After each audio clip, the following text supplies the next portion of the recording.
नमस्कार मित्रों, शुभ संध्या। आज 1 मई है और वार है रविवार। और जैसा आप जानते हैं कि पिछले वर्ष 1 मई 2021 को हमने एक श्रृंखला का आगाज़ किया था जिसका नाम था शरीर और मन को कैसे मजबूत करें। और उसके काफ़ी एपिसोड प्रसारित हुए थे और उन एपिसोड के बाद लगभग 21 मई से जीना इसी का नाम है सीरीज़ का आगाज़ हुआ था, जो बहुत लोकप्रिय हुई वो सीरीज़।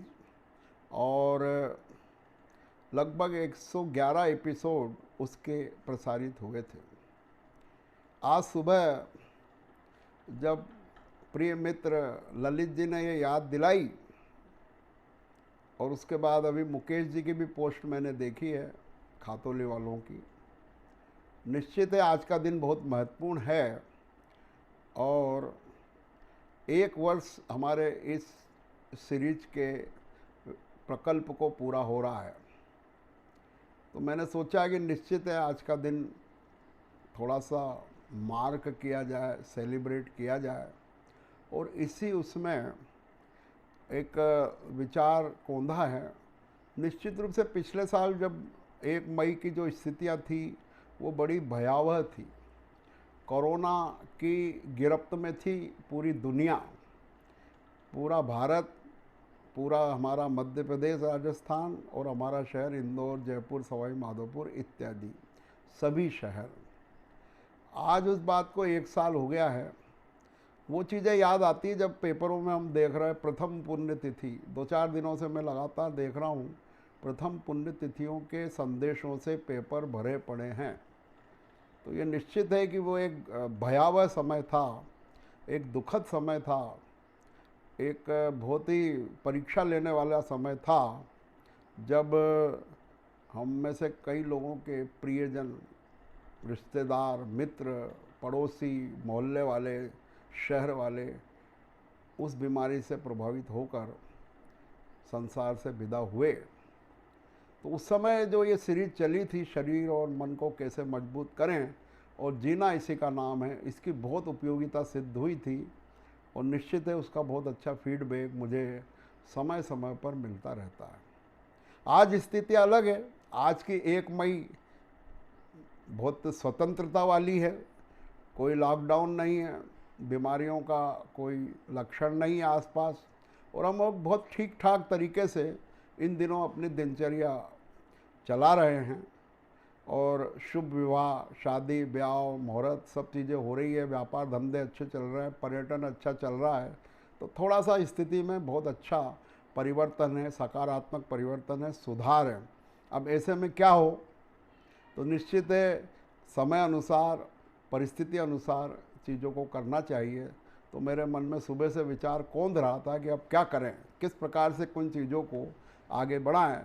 तो इस उसमें एक सीरीज का मैं आगाज़ कर रहा हूँ, एक नई सीरीज, एक नए कलेवर के साथ, एक नए लक्ष्य के साथ। और उस सीरीज का मैं नाम दे रहा हूँ सुखी होने का उपाय। एक बहुत अच्छी पुस्तक सीरीज है जो आदरणीय परम सम्मानीय रतन लाल जी पाटनी साहब ने लिखी है। वो पुस्तक का नाम है सुखी होने का उपाय, भाग 1, 2, 3, 4, 5। तो हालांकि वो एक आध्यात्मिक पुस्तक है, पर शीर्षक मैंने वहाँ से लिया है, वो है सुखी होने का उपाय। क्योंकि हर मनुष्य सुखी होना चाहता है, प्रसन्न रहना चाहता है, संतुष्ट रहना चाहता है। तो उनके उपाय क्या है, जो हम उपाय कर रहे हैं वो पर्याप्त है कि नहीं, क्या उनमें कोई कमी है। तो ऐसे थोड़ी सी चर्चा मैं अपने दृष्टिकोण से भी प्रस्तुत करूँगा, और उसमें आमंत्रित मेहमान भी अपनी बात कह पाएंगे। और कोशिश करेंगे कि कल अक्षय तृतीया पर, कल जो अक्षय तृतीया तिथि है, मैं समझता हूँ कल नहीं परसों 3 तारीख को, तो अक्षय तृतीया पर इसको हम पहला एपिसोड देने का प्रयास करेंगे परसों। तो वो जो विषय है वो ये रहेगा, सुखी होने का उपाय और उसके भाग रहेंगे अलग अलग, उसके शीर्षक सब हेडिंग अलग होंगे। तो आज इस प्रथम वर्षगांठ पर मैं ये विचार करता हूँ, ये कहना चाहिए कि एक अभियान चलाते हैं अपन, और जिसमें हम पता लगाएंगे कि सुखी होने का उपाय क्या है। और इसमें दो भागों में इसको हम कह सकते हैं। तो पहले हम लौकिक बातें करेंगे, अपने व्यवहारिक जीवन की बातें करेंगे, ऐसी बातें करेंगे जो हमारे काम की हो व्यवहारिक रूप से। तो उसमें हम कैसे सुखी रहें, हम समाज में, परिवार में, संसार में, नगर में, प्रदेश में सुखी कैसे हो सकते हैं, क्या क्या उसके दृष्टिकोण हैं, क्या क्या तरीके हैं, ये हम कोशिश करेंगे। और कभी इसका अच्छा रिस्पांस रहा तो फिर इसको आध्यात्मिक स्तर पे भी ले जाएंगे कि सच्चा सुख कहाँ है, कैसे है।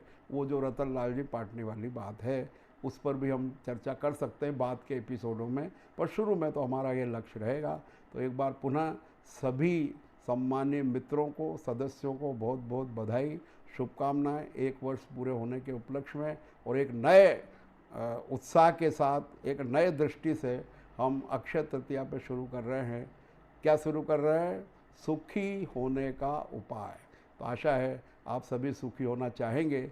उस विषय में मेरे दृष्टिकोण को और हमारे अतिथियों को दृष्टिकोण को सुनेंगे। इसी भावना के साथ बहुत बहुत जय जिनेन्द्र, नमस्कार।